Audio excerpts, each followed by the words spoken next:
courtesy of that drive from Royder Cabrera. Marion Magat pulling up. 12 seconds on the shot clock. Magat, sabi niya, libre, why not? And everything is falling.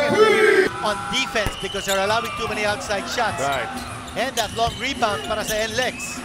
Pretty spin from Marion Magat. That lead is now down to 20 points. Again, yung sinasabi natin, that three-point shot has become a weapon of choice. Oh, nice touch passing from the inside. Dinukot niya sa ilalim.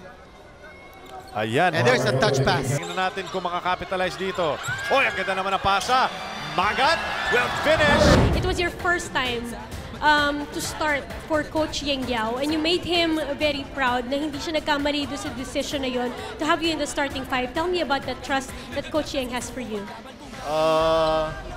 Binigay ko lang yung tiwala sa akin ni Coach Yeng, mga teammates ko, and yung mga coaching staff, yung management.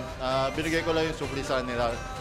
Binigay ko lang yung the best ko, yung laro ko, ganun lang. Gaano kalaki yung desire maglaro? Kasi kita na sa screen ngayon, dumudugo na yung labi mo. Late of fourth quarter, pero ayaw mo magpalabas. Kasi gusto ko talaga maglaro. Gusto ko yung may mapatunayan sa sarili ko, at gusto ko yung masuklihan pa yung pagtitiwala sa akin ng NLEX. Mga babatiin, mga kababayan sa Pangasinan?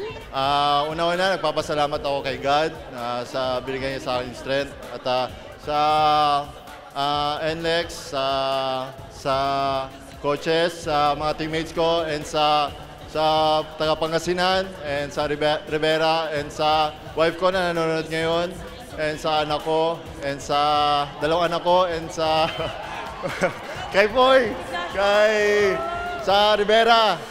And yun lang. God bless. Thank you. Congratulations, Marion Magat.